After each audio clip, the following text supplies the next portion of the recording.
Bienvenue à la revue du 15 avril 2024. Levant le rideau au Sénégal avec le journal d'information générale Point Actu qui titre sur les lettres de Diomaye Faye et celles de son co-fonctionnaire. Le journal s'interroge sur les sons de complémentarité ou alors de discordance que laissent entrevoir ses correspondances dans la mesure où, selon le journal, Diomaye emprunte le chemin de la négociation alors que Sonko celle de l'injonction. Point Actu préoccupé par la fuite de ces lettres qui seraient soit délibérées, soit involontaires.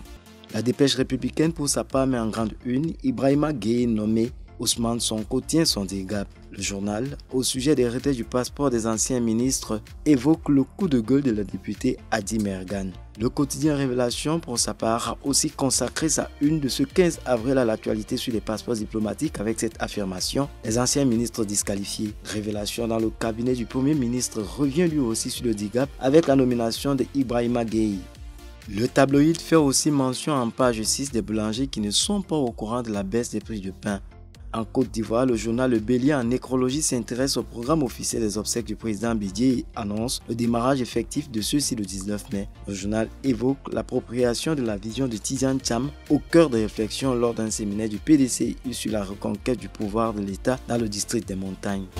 Le sursaut relaie les propos des paysans à Ouattara sur le nouveau prix du cacao établi à 1500 francs CFA. Les paysans parlent à Ouattara, titre le journal, avec un point sur les exigences du SYNAPSI, de l'ANAPROSI et du CONASASI.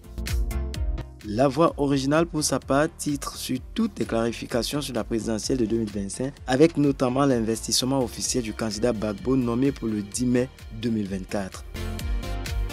Au Cameroun, le quotidien à capitaux publics Cameroun Tribune met en première de couverture Afrique centrale, la BAD déploie ses ailes. Le journal indique que le bureau régional inauguré vendredi dernier à Yaoundé par le Premier ministre chef du gouvernement Joseph Dion-Ngouté va permettre à la banque à partir de ce hub de mieux coordonner ses activités et de suivre de près le portefeuille des projets qu'elle finance dans les 7 pays couverts. Sortons de cette revue avec la nouvelle expression qui titre sur la résurrection de Oumniobé. Le quotidien fait une part belle de ses colonnes à un ouvrage qui présente le leader nationaliste, renaissant ainsi des centres comme un héros de la liberté. Voilà tout pour cette revue. Merci de nous avoir suivis. Faites-le davantage sur nos plateformes indiquées sur le bas de votre écran. Suivez-y tous les programmes de Global LTV aux prochaines parutions.